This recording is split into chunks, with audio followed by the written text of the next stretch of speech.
Malinis na kaya yung baba. Oh my God, look at this dirt.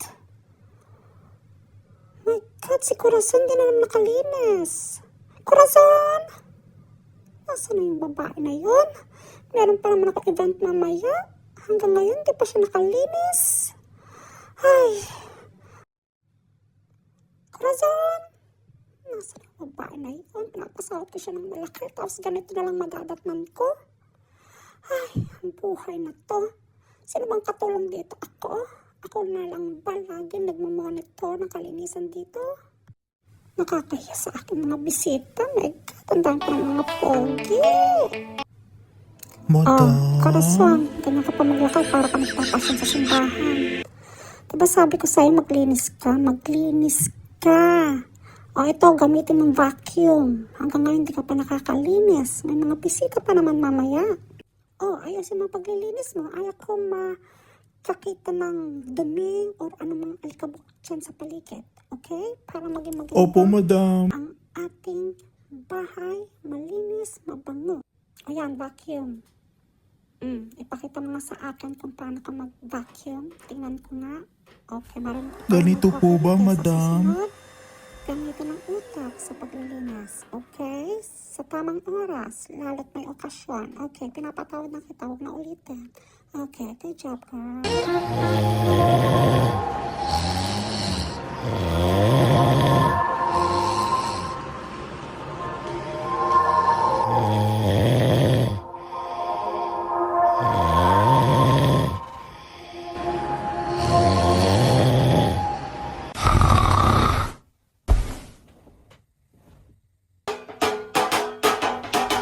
Sino nag-iingay?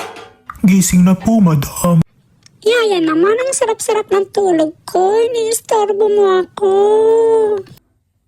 Sinabi niyo po kasi sa akin na gisingin po kayo ng maaga. Ano naman Kaya idadaglan mo po, sa akin? Ikaw talaga. Alam mo ba, pinutol mo ang aking magandang panaginip. Pasensya po, madam. Napanaginipan ko ng aking crush. Istorbo ka talaga. pasensya na po talaga, madam. Di ko na po uulitin. Huwag na po kayo magalit sa akin. Ay, buwisit. Inulit pa talaga. Biro lang po, madam. Sorry po. Wow, pabiro-biro ka pa dyan. Feeling closed. Umalis ka na. Baka mabato pa kita ng kung ano dyan. Storbo. Ay, nasira na naman yung beauty rest ko. Ay, masisilipan pa ako dito. Ay, makabangon na nga. Sungit, madam. Kala mo naman. Ginising ko na nga siya. Sinungitan niya pa ako. Sungit-sungit. Sa susunod talaga, di ko na siya gigisingin. Bahala siya. Matulog siya buong araw. Sa totoo lang, mas maganda ako sa kanya. Kala mo naman kagandahan. Well, mas maganda ang aking kutis. Kutis pang Miss World. Daw. Ay, magsukli na nga lang. Buti na lang wala si amo. Ano ba yan? Suklay na to. Parang di naman tumatalab sa buhok ko. Buti na lang talaga wala yung mga amo ko ngayong araw na to. Sitting pretty. Bahala sila. Well, that manatili ang aking kagandahan. Since wala ang aking mga amo, pagkakantaon ko na nakausapin ang aking jowa sa Canada. Oh my God, kilig, kilig to the bone. Girl, go, go, go girl, laban na to. Ay, finally makakausap ko na si jowa. Okay, nasaan ba ang phone ko? Oh, ang gwapo kong jowa. Miss you, Piola. I'm already committed. Tama yan, asawa ko. Ikaw at ako lang. Wala nang iba. I-commit mo na yung sarili mo sa akin. Think of a concept for the next one. Ang sweet naman ng asawa ko. Iniisip niya na yung kasal namin, yung future namin. Anong concept ba yan? As opposed to how it was before, because we have a system now that we follow. Maganda yan, asawa ko. Kahit sa ating relasyon, dapat maging systematic. You have a good 10 hours window every night para sa well-being mo. So, pwede Salamat, asawa ko, sa pag-aalala mo. Kailangan natin alagaan sarili natin. Ikaw talaga masyado ka maalalahanin. Kaya nga namimiss kita araw-araw eh. O sige na, ingat ka dyan. Bye. Bye. Mwah. I love you. Bye-bye. Love. Ay, ang ingay ng manok. Wow. Kailangan ko na maghanda para sa almusal ng aking amo. Buti pa nalang tulog pa siya. Kaya handa ko. Oh, ito ang aking lulutuin ngayon. Tinapay. Ito yung kabibili lang namin sa County Market. Napakamura. O, diba? Parang nag-sponsor. Charot. Okay. Paano ba ito lutuin? Ganyan pala. So, isaksak na natin ang air fryer. Painitin natin. Like for 3 minutes. Paano ba ulit? Tama. Ito ang aking gagawin. At sasamahan ko ng spam. For sure matutuwa ang aking amo.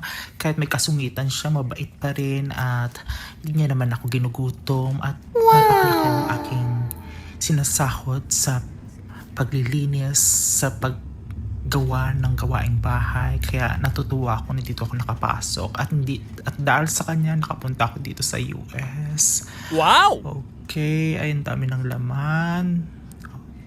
Bigyan ko siya ng 2, akin 4. Okay. Ubusin ko talaga to. Paborito ko din to, no. Ang daming manok sa kapitbahay. Parang gusto ko magtinola mamaya. Manguhuli kaya ako at katayin natin mamaya. Sigurado matutuwa si amo nito. Nag-joke lang po, Lord. Magpunta na lang ako mamaya sa palengke. Gusto ko talaga magtinola. Parang naglilihi ako. Ewan ko ba si Piolo? Hindi kasi ako pinatulog. Yan tuloy. Parang feeling ko nabuntis niya ako sa video call namin kagabi. Edi wow! Lutuin ko na lang din tong spam sa air fryer since ayaw naman ni amo ng oily food. So, ay, isa na siya. Madam, nakagaon talaga.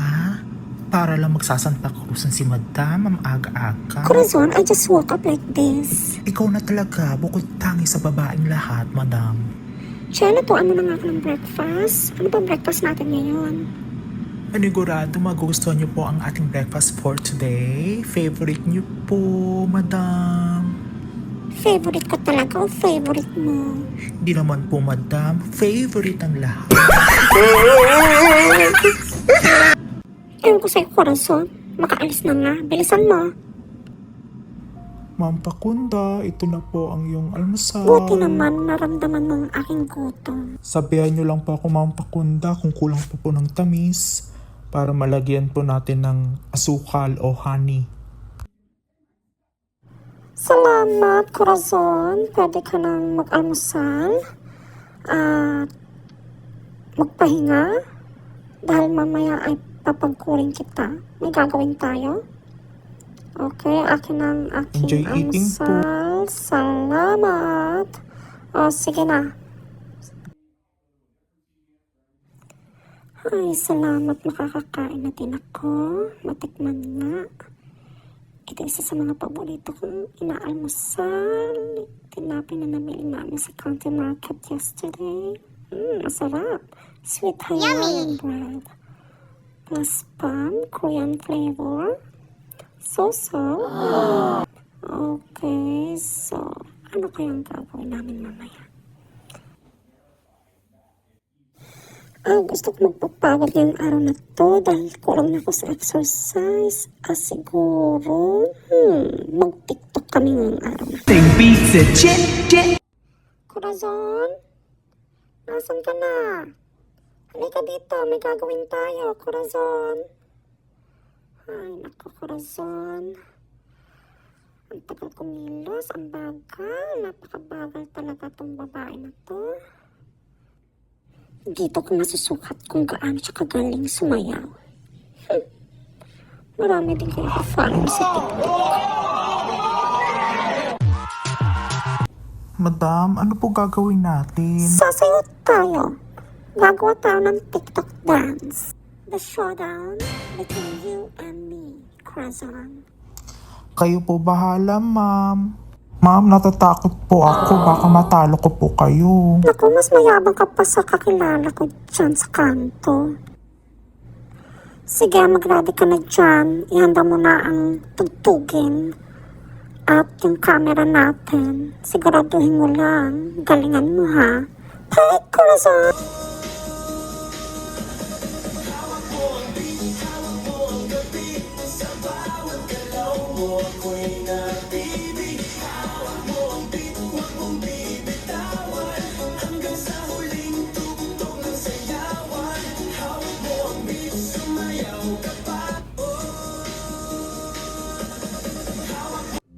Corazon? Yes, madam. What can I do for you? Naglilinis ka pa rin hanggang ngayon? Okay. Opo, madam. Patapos na po ako. Madam, matanong ko lang po, saan po kayo nang galing? Galing ako sa aking mga kumare. Nag-ballroom session kami tonight. Kaya pagod na pagod ako. Napakaganda naman po ang iyong kasuotan, madam. Salamat. Mahal tong damit na to. Galing pang Paris. Wow! Gusto mo ba magkaganito? Opo, madam. Bibilhan niyo po ba ako? Punta ka ng Paris. Charot. Grabe ka naman, madam.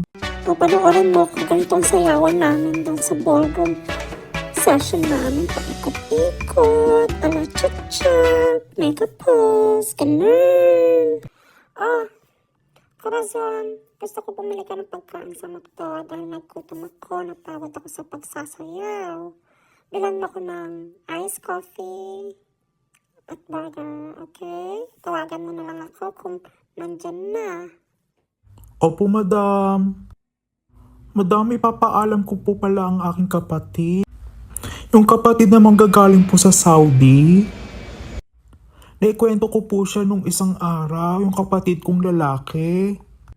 Yun ang laki mong kapatid. Okay, walang problema. Oops, ito ba yung gwapo mong kapatid? Sige. Pwede naman. Basta huwag mo lang hayaang nakabukas yung pintuan at saka yung gate natin. At huwag mo kalimutan na bigyan mo din ako ng chocolate, ha? Alam ko may mga pasalubong yung chocolate at ipakilala mo din ako, ha? Corazon, huwag mo kalimutan. O, sige na. Babalik na ako sa aking kwarto. Kailangan ko na muna magpahinga. Mag-beauty rest. Para beauty naman ako sa harap ng iyong kapatid. Okay, tawagan mo na lang ako kung nandiyan ang order. Salamat. Eddie, wow. Landi din ni madam. O sige na nga po. Opo, madam. Tatawagan ko na lang po kayo kung nandiyan na po ang order. Salamat po ng marami. Babushki. See you later, Corazon. Sige po, madam. Habang ako ay naghihintay sa aking kapatid na paparating, mag-aaral muna ako ng piano. Mukhang hindi naman niya ako maririnig. Magkakataon ko na to. Baka maging pianista ako balang araw. Abangan ang susunod na kabanatang pagkikita ni Facunda at ni Eduardo.